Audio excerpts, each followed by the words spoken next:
네, 파나마 운하, 그린란드에 이어서 이번에는 차고스 제도입니다. 서울 스튜디오에 나와 있는 한국군사문제연구원 안보전략실 김열수 실장과 얘기를 나눠봅니다. 실장님 안녕하세요.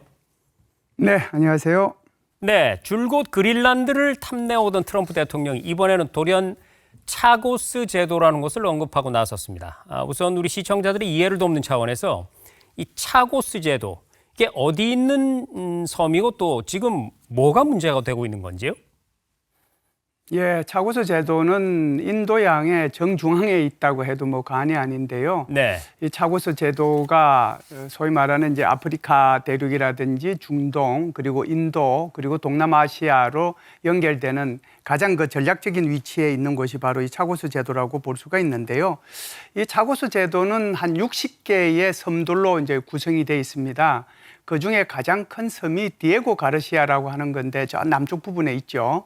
그래서 그 디에고 가르시아에는 미군의 공군기지하고 또 이 영국군의 공군기지, 해군기지들이 이제 있는 곳이 바로 이 디에고 가르시아라고 볼 수 있는데 거기에 이제 주민들도 대부분 이제 영국의 공무원들이거나 또는 미국과 영국의 해공군 이런 그 군인들이 주로 살고 있는 곳이 바로 여기입니다. 문제는 어떤 거냐면 여기가 이제 원래는 이 차고스 제도가 모리셔스의 그 하나의 모리셔스의 한 섬이었거든요.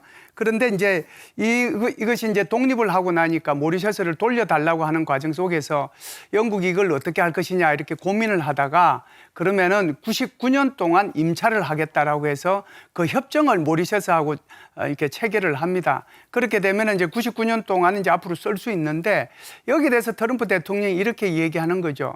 그렇게 전략적인 이익이 있는 그곳을 이렇게 임대 방식으로 하면 되느냐? 정말 멍청한 일이다. 나약함의 극치를 보여준다. 이렇게까지 비판하고 나섰다. 여기에 이제 문제가 있다라고 봐야죠. 자, 지금 언뜻 간략한 설명만 들어봐도 상당히 길고 또 복잡한 사연이 얽혀 있는 그런 지역인 것 같은데요. 우리 글로벌 인사이트만의 또 강점이죠. 이 차고스 제도를 둘러싼 지난 역사, 요걸 한번 짚어주시면 이해하는 데 더 도움이 될 것 같습니다. 예, 간단히 말씀을 드리도록 하겠습니다. 사실상 대항해 시대에 포르투갈이 이 섬을 제일 먼저 선점을 했죠. 그러다가 1814년에 영국의 식민지가 됩니다. 모리셔스 자체가 식민지가 되니까 당연히 차고스 제도도 영국의 식민지가 되는 거죠.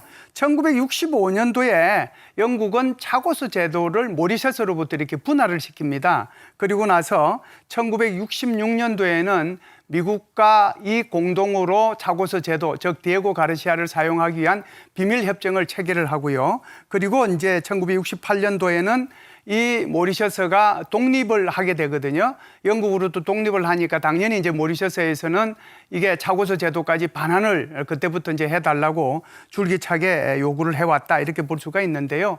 이 차고스 제도라고 하는 것이 사실상 영국이 2차 세계대전 때 일본 해군 내 군함하고 잠수함, 독일 해군 그리고 군함하고 잠수함들을 갖다가 추적하는데 굉장히 중요한 역할을 했던 곳이 바로 이 디에고 가르시아 지역이라고 볼 수 있는데 그러다가 이제 사실상 군대를 철수를 했죠.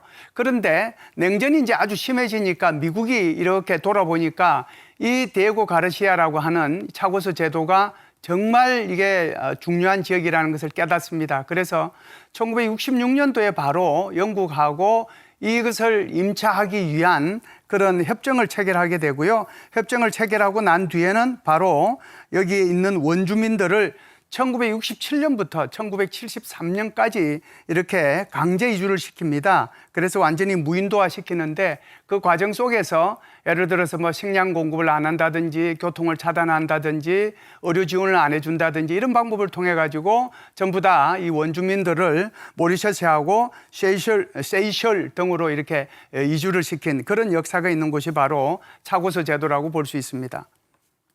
자, 불쌍한 원주민들은 또 무슨 죄일까요? 이런 생각도 들면서 원주민들을 그렇게 모두 몰아낼 만큼 당시 미국에게 전략적으로 중요한 섬이었다는 얘기인데 지금은 어떤지 궁금합니다. 현재 차고스 제도가 갖는 군사 전략적인 의미 한번 짚어주실까요?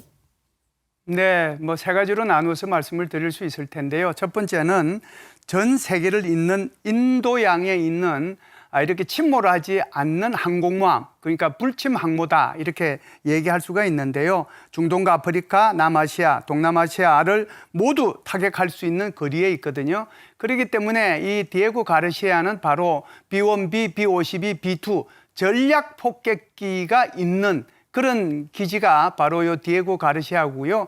여기뿐만 아니라 사실상 항공모함이 여기에 진주할 수 있는 그런 아주 수심이 깊은 곳이기도 하고 미국의 전략 잠수함이 이곳을 들락날락할 수 있는 해군의 물류 기지이자 잠수함 기지라는 측면에서 굉장히 중요하다 이렇게 보고요. 두 번째는 대중국 견제를 하고 인태 전략의 핵심 그 노드로서의 역할을 한다 이렇게 볼 수가 있을 텐데요. 사실상 중국이 1대1로 전략을 펼치고 있지 않습니까? 그래서 파키스탄이라든지 또 스리랑카라든지 지부티에 이렇게 항구들을 갖다가 다 이 중국이 지원을 해가지고 사용을 하고 있고 그런 관계로 이렇게 되면은 나중에 이게 여기에 있는 곳까지 중국이 결국은 자기네들이 확보하지 않겠는가. 그렇게 해서 그렇게 되면 이제 굉장히 곤란하기 때문에 중국의 1대1로 전략을 차단을 하고 그와 동시에 해상교통로를 확보해야 되겠다라고 하는 차원에서 굉장히 중요하고요. 마지막은 여기에 사실상 미국의 해군 공군 기지만 있는 게 아닙니다. 뭐가 있느냐 하면은 미 우주군의 위성 추적 인프라가 있고요. GPS 모니터링 시설이 있습니다. 그래서 전 지구적 감시 및 우주작전의 중심이 되는 것이 바로 디에고 가르시아라고 하는 이 기지이기 때문에 이 세 가지 차원에서 굉장히 이 차고서 제도는 중요한 의미를 지닌다 이렇게 볼 수 있습니다. 네, 이제 트럼프 대통령이 왜 그렇게 흥분하는지를 조금 알 것 같기도 한데 어쨌든 미국이 행하고 있는 굵직한 이 외교 행위에 있어서 중국 견제 이 말은 거의 이제 빠지지 않는 단어가 된 것 같습니다. 자, 그런데 영국의 입장에서는요, 200년이 넘도록 이 차고스 제도를 놓지 않고 꼭 붙잡고 있었습니다. 사실 강대국들이 뭐 약속은 지켜지라고 있는 거긴 하지만 강대국들이 약속을 어기는 거 한두 번이 아니고요. 그런데 지금 이 시점에 모리셔스에 반환을 하기로 결정했다. 이거 어떤 내막이 좀 있어 보이는데 어떻습니까? 아무래도 이제 국제사회의 압박이 굉장히 컸다라고 볼 수가 있겠죠. 이제 2019년도에 사실상 이 차고서 점령하는 것은 불법적인 식민 지배다라고 해서 국제사법재판소 ICJ죠. 거기에서 판결을 내리면서 권고를 했고요. 두 번째는 이제 유엔 총회에서 116대 6으로 뭐 비판이 있어가지고 이걸 빨리 식민 지배에서 벗어나서 이거를 돌려주라라고 판결이 났기 때문에 국제사회의 이런 그 압박의 그런 것을 고려했다라고 볼 수가 있고요. 두 번째는 사실상 브렉시트가 되고 남으로써 영국이 외교적인 고립 상태에 있었지 않습니까? 그렇기 때문에 이게 이제 글로벌 사우스들하고도 잘 지내고 그래야 되는데 글로벌 사우스들에 속하는 소위 말해서 아프리카에서 영국이 어떻게 행동할지를 계속 주시해 왔거든요. 그래서 그런 글로벌 사우스들의 그런 눈치를 안 볼 수도 없었다 이렇게 볼 수가 있고요. 그렇다라고 하면 이걸 그냥 돌려줄 것이냐, 그렇지 않으면 어떤 방법을 강구를 해서 어떤 안전장치를 확보할 것이냐, 영국으로서는 고민할 수밖에 없었는데 그 고민의 결과가 바로 99년에 그런 그 임대 방식을 통해 가지고 전략적인 타협을 했다라고 볼 수가 있습니다. 그래서 99년간 영국의 관할권을 인정을 하고 모리셔스도 이걸 이제 수용을 했다. 그런 차원에서 미국과 영국 기지의 영속성을 이렇게 보장을 했다. 이렇게 볼 수가 있는데요.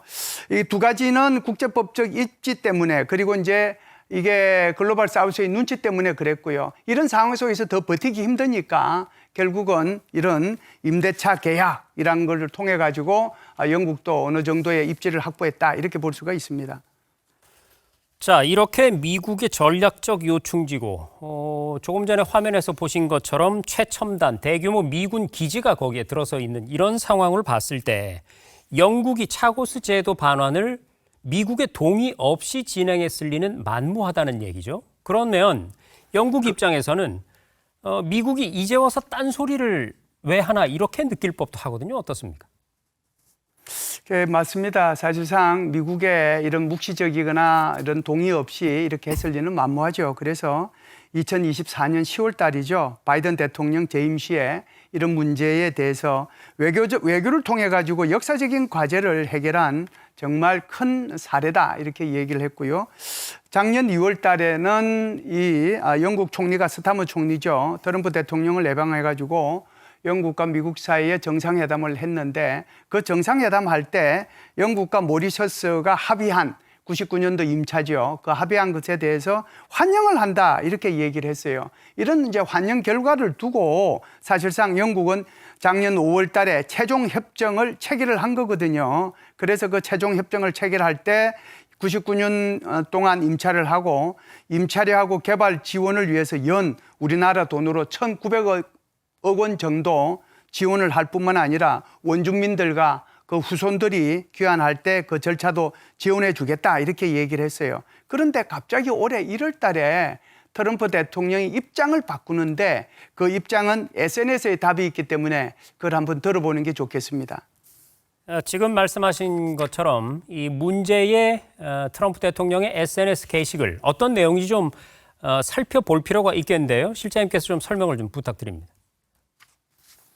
예, 여기에 지금 트럼프 대통령이 얘기한 것을 보면 이게 지금 사실상 이 영국이라고 하는 것이 우리 나토 동맹의 아주 멋진 그런 동맹인데도 불구하고 아무런 보상 없이 디에고 가르시아 섬을 모리셔스에 그렇게 줄 그런 계획을 가지고 있다. 그래서 중국과 이 러시아가 이런 나약한 행위에 주목하지 않을 리가 없는 거 아니냐. 영국이 이렇게 중요한 땅을 주부르는 것은 대단히 멍청한 행동이다.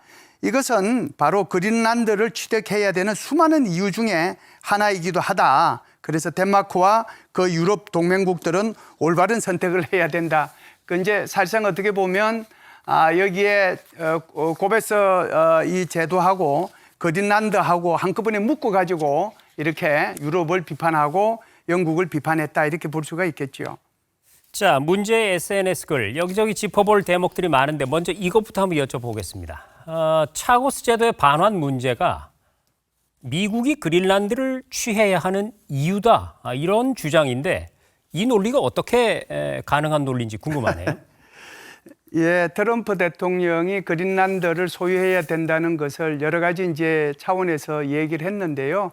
아무래도 이제 전략적인 것이 가장 크겠죠. 경제적인 이유도 있고 거기에 이제 군사적인 이유도 있는데 그런데 이걸 덴마크가 그것을 이제 방어해낼 수 있겠는가? 여기에 보면은 어떻게 보면은 러시아하고 그리고 중국의 배들이 그쪽을 뭐 지배하고 있다고 해도 과언이 아닌데 그렇게 해가지고서는 그린란드를 보호하지 못한다. 지금 이 차고스 제도에 대해서도 사실상 영국이 이렇게 줘버리면 이게 임차 계약이기 때문에 임대라고 하는 것은 언제든지 계약이 바뀔 수 있는 거 아니냐. 우리가 전세 집에 사는 거하고 우리가 자기 집 가지고 있는 거하고 다르다. 전세 집은 언제든지 주인이 나가라고 하면은 나갈 수밖에 없는 그런 상황인데 여기 차고수 제도도 바로 그런 거 아니냐. 이런 이제 나약한 동맹이 있었기 때문에 이런 그 그린란드도 그렇고 그리고 차고수 제도도 그렇게 남한테 다 줘버리 그러니까 이걸 이제 포기하는 거 아니냐. 이렇게 해가지고서는 우리의 이익을 확보하지 못한다. 뭐 이런 얘기를 함으로써 이제 이 두 가지를 비교를 했다라고 볼 수가 있는데요. 결국은 미국이 직접 소유해야 된다는 논리를 바로 이런 식으로 표현을 했다라고 볼 수가 있습니다. 게다가 사실상 영국이 최근에 이 미국하고 좀 대립각을 세웠거든요.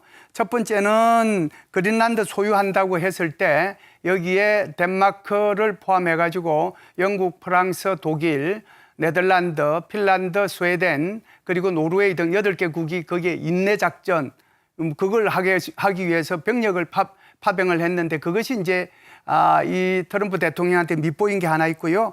두 번째는 그렇게 미국이 반대했는데 이게 런던의 금융지구에 대규모 중국 대사관을 건설을 하거든요. 이걸 이제 승인해 주지 말라고 그랬는데 승인해 줬어요. 이게 대한 것들도 조금 윗보인 점이 있고 그리고 이제 오늘이죠.